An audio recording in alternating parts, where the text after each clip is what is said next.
Well, we'll take a quick look around this.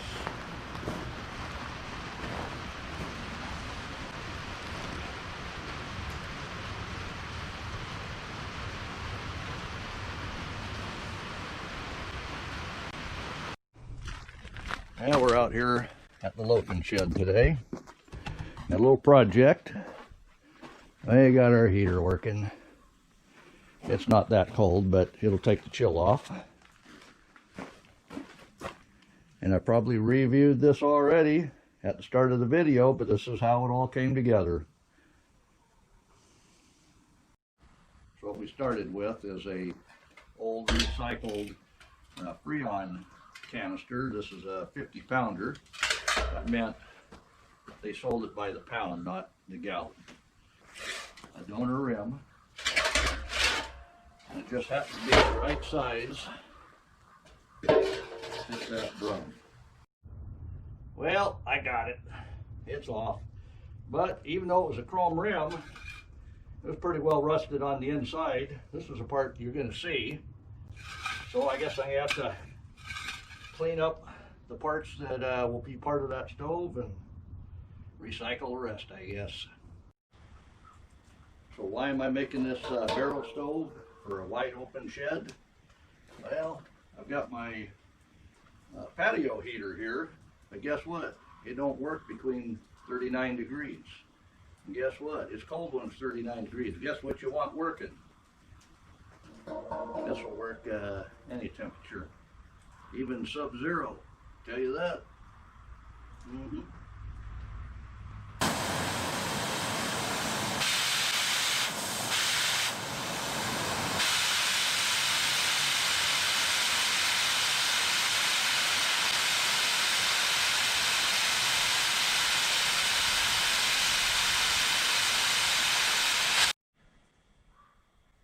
Well, there you go. We'll go ahead and get the rim marked out. I have a tape measure. I measured around, and the circumference is 42. So I want 3 legs. So you divide 42 by 3, you get 14 inches. So every 14 inch, I'll have a leg, and that's the way you measure out for your separation of your legs. You get that cut out. I'll show you that.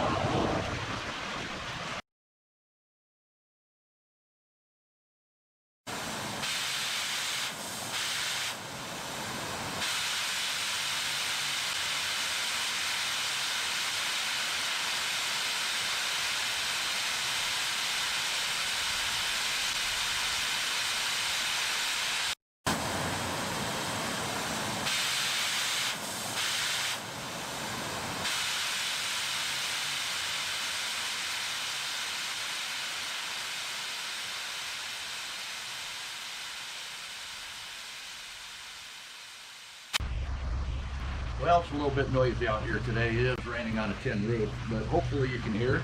We've got the 3 legs cut out, ready for the next step. We're going to clean all this up after we make sure everything is fitting well. We don't want to do a lot of work if it's not going to work out, right? So I picked up this multi-pack of wheels. Has everything from grinders to sanding pads for steel and cutters in this pack. You can probably tell where I got that. So that's what we're going to use to get this thing moving.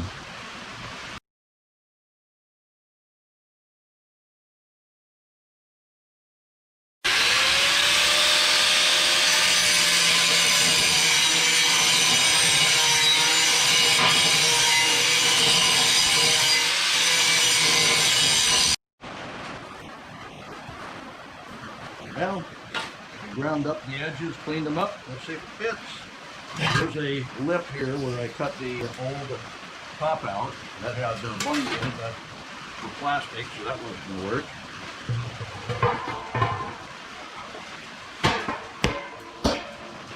Nice and tight. The next step, I'm going to grind this edge smooth. I'll be able to set it on the other side of the lip. That way I can put my chimney on the back side, have a full burner with no chimney in the way.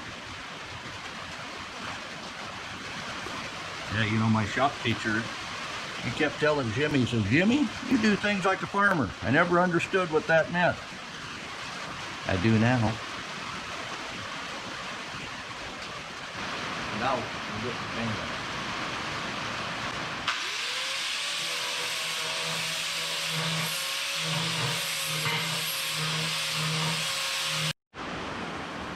So that's about what it's going to look like. We got the crescent moon on here. The chimney will be coming out of the back here. I've got to find that piece of metal yet. That way I get my 4x4 stovepipe on. This will be the cooking surface where it'll be good and hot. And then this shelf here will be cooler. It'll still pick up heat, but it won't be as hot as the metal.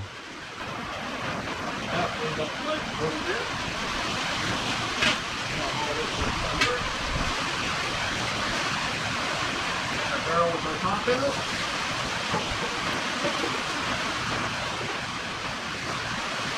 Fit nicely. Our crescent moon.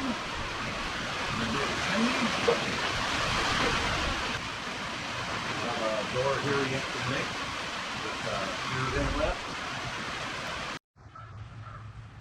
I'm just gathering up some metal for the project. I'm gonna make a door out of that. Got some angle iron. Got some rebar. We got a door to make. That's next.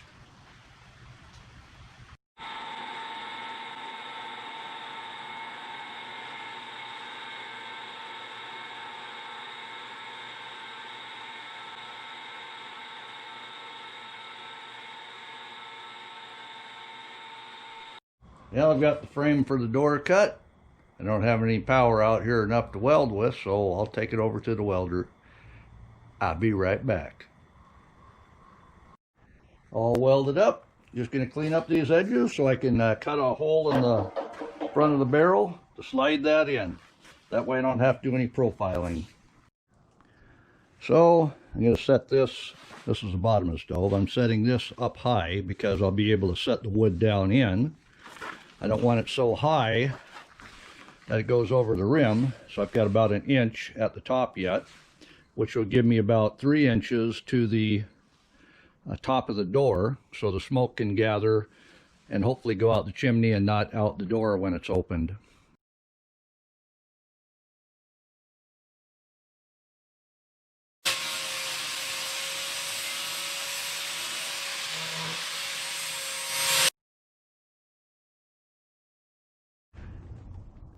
Well, there we go. It's set in place. As you can see on the inside, it fits on the both right and left side, top and bottom. That way I didn't have to trim out anything here. Makes it a little bit easier. And with a large plate like that, I'll be able to put on a nice door, and right below it put a air inlet. This is going to work great. So now I've got this plate of steel. That's why I made it 8x8, that I'll be able to cut out and use for the door. That's next.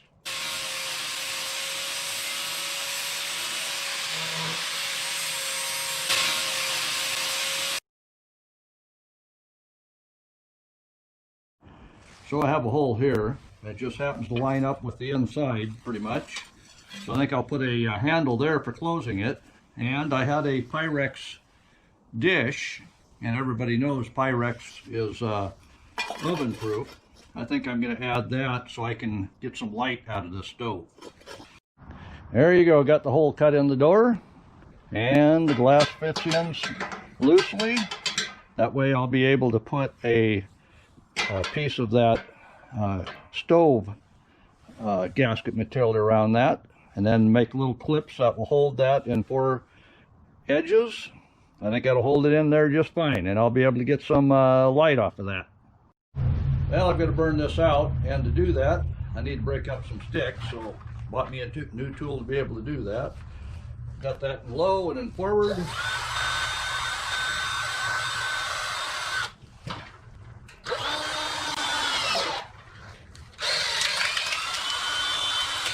Yeah, what do you think of that?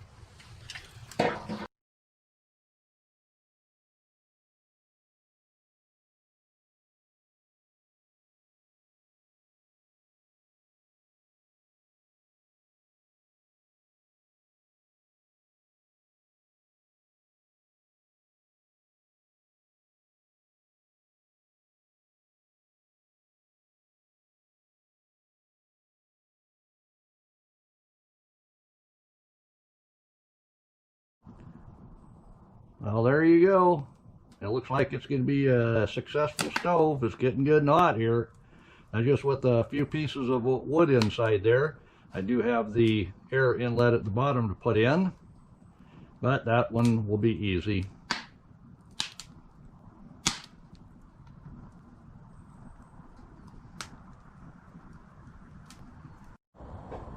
Well, I have this little glass piece I want to put in there, but I found me a little bit bigger one that I think I might try to use. This will have to stick out because it's too large to fit on the inside, but I think I'll be able to use that. We'll make some kind of a accommodation, and I've got the gasket material that I can put around that and glue to it, and then set it on the outside, put the connector on the outside. Might even put it that way. Then I picked up a metal tube that this big spike slides inside of, and I'm going to make a hinge for here, so that's next. I'll get that cut up so I can weld that on the frame, drop the nail in from the top. Looks like it's just the right length for the door. Gotta love that.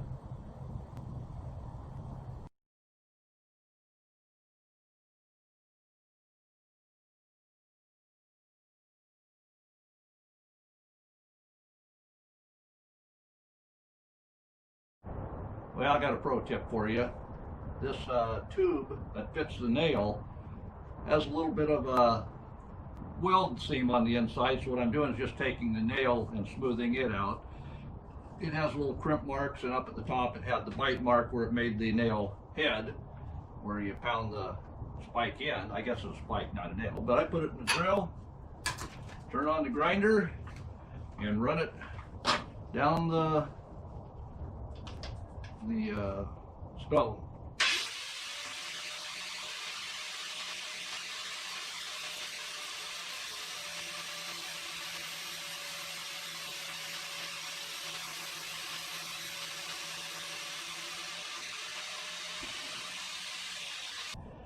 So you can see the nail is inserted in the tube, and I did clean off the piece at the top here. I'm going to leave a little bit of gap. Everything slides on nicely. Leave a gap. When we weld the thing together, obviously it'll go ahead and set down on that when the door is set, but that'll take up any of the imperfections in the cuts so it doesn't bind. Like I say, it does slide around there nicely. We'll get that welded on next. So we got it welded up. That's kind of an ugly weld. I found out I run out of gas about halfway through. I got the back side welded on as well. And that does work as a door. Needs a little bit of oil, but for a wood stove, that's going to work great. Go ahead and get this pattern cut out a little bit later, but I think for now, that's going to make me a nice door. One more little feature. I have that behind the glass.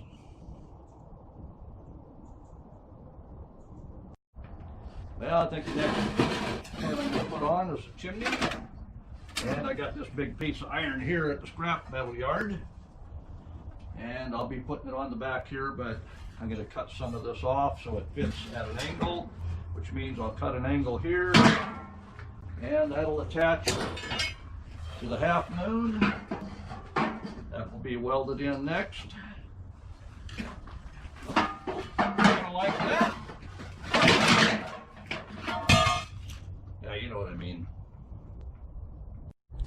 You know, the shop teacher did ask Timmy quite often if he had had his tetanus shot, I guess. Anyway, we got the top welded on. This is a heavy piece of metal, and the idea is the door is so heavy with this angle iron and everything, it'll help counteract the weight distribution of this stove. And I do have a piece of metal on the ground there. I'll be cutting and putting in here. That's next. Well, let's see if this will cut this piece of iron. If it not, we got other things like the cutting torch. Let's get at her. Yeah, I think I'm figuring this thing out. I want 5.5 inch from here to there. Stay there.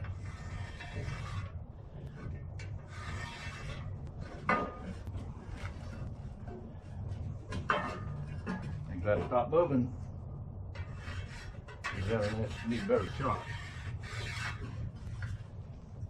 Yep, so that'll be the profile of it. That way this piece will set down here at the 5-inch mark, and this would be the 5-inch mark that will touch the barrel there. So I'll get that cut out. I mean, what's the worst that happened? I get a bead on that piece of metal? Could be. But that's next. Well, there you go. We did it. You can see I had cut that a little small and then bent these tabs out. Then I've just tapped them in. I'll be able to weld that as soon as I get some gas from my wire feed. I do have a gap here. I think I'll just tap that in and be able to weld it to this piece. Yeah, well, my shop teacher used to say, I don't know how the heck you luck out, but you do. Well, I have this upside down right now because I don't have that chimney part welded in yet. That slides right in there. Oh, why did I put the X in? You don't want that to warp, do you? I know this door would, only be in about 1/8 of an inch. Would probably warp. So putting that in should keep the door fairly straight. Since there's going to be glass, it's going to have a wick on it anyway for a gasket. We should be good.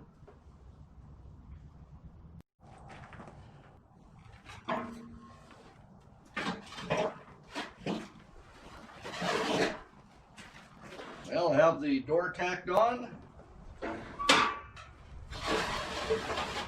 Welded on the chimney.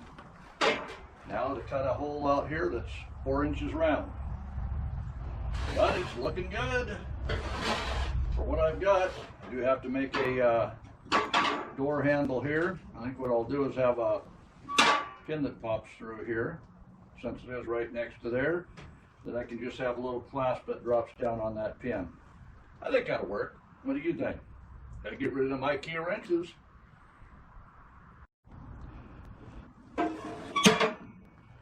Well, we're gonna have to cut out the chimney here now. And because this piece comes right back to here, I have to push my chimney forward a little bit, so I'm making it a little bit oblong, not completely round. That way I have plenty of room on both sides to be able to cut that. We'll just get it cut enough that the chimney will drop in. We should be good.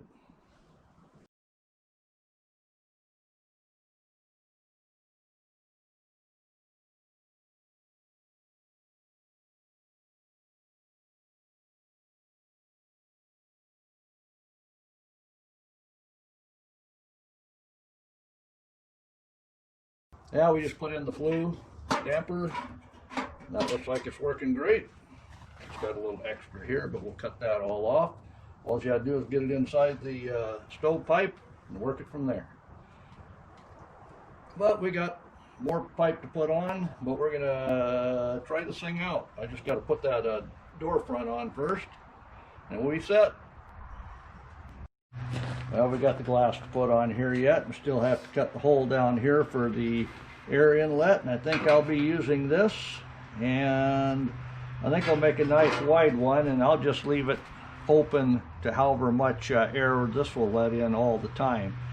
It is out in the shop. We're not trying to hold the fire overnight, so we'll get this measured up, get this cut, get the opening cut, put a couple of pieces of rebar in there to help support that, and screw that to the face. Sound good?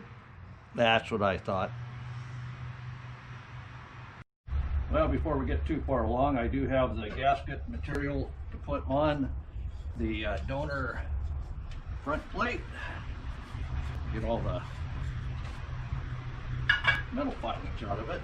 And this gasket adhesive is clear, so you won't even notice it's there.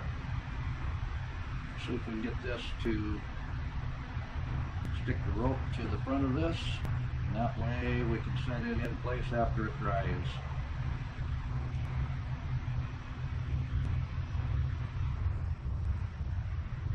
Oh, you don't have to watch, I'll be right back. So you can see I've chalked the line here. And I'll cut all that out for the air inlet. Then I'll put a couple pieces of rebar in. And that'll help support that barrel. And I'll just weld those on the inside, then I'll put that metal over the top. Of course, I've got to cut a piece out of this, but it shouldn't take long. We'll get that taken care of. Well, I think that'll fit right there. I'll go ahead and cut that out now that I know exactly where that's going to fit. Leave enough room to be able to screw that down. That way all these holes will be air inlets. I do have a 4-inch chimneys. I don't think all those holes equal up to what that 4-inch chimney is, so it'll be dampered down pretty well. Shouldn't get out of control.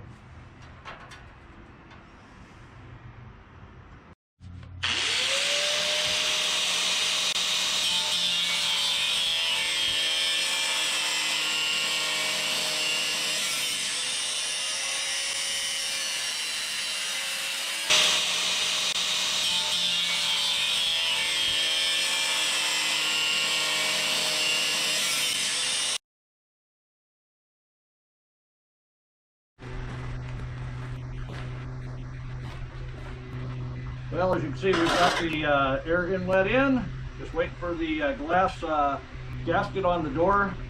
It's sitting over here yet. I'll wait for that glue to set up. But I think we're ready to make a fire. Let's see if we can get this plate in there.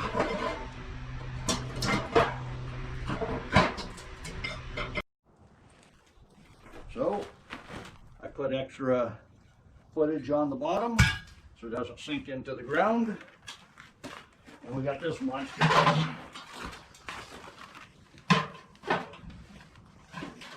The door holds it to the front. The chimney holds it to the back. It's a nice median. Nice height.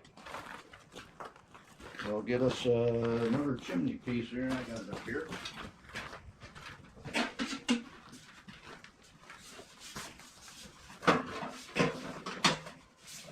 Of course, I have enough to get up and out of the room that we're in. But for today, we're just testing this out. We don't worry about whether it gets smoke in the room here. It's wide open on that end.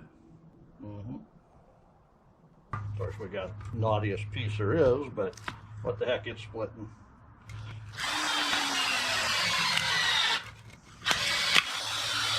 That's right. I'm telling you, can't get more nuts in it than that. Well, you could, but that is a little piece of wood.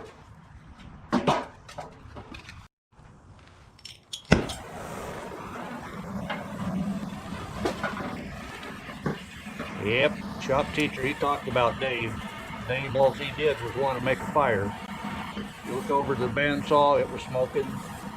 Look over the table saw, it was smoking. He wasn't even in wood shop.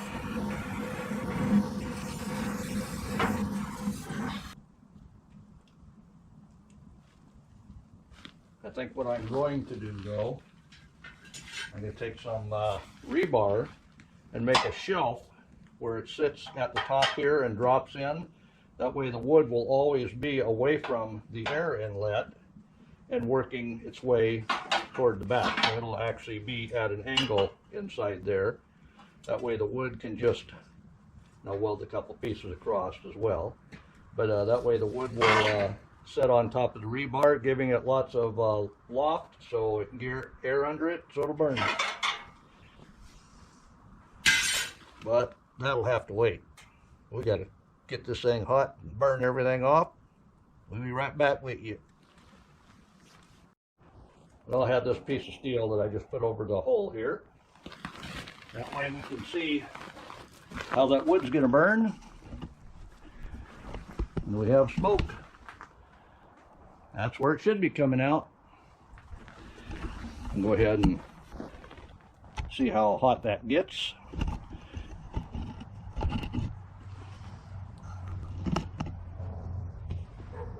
It's looking good.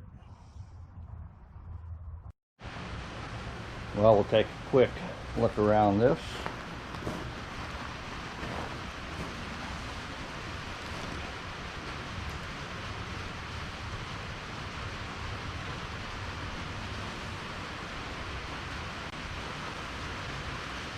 And you can barely tell there's any smoke coming out. There is smoke.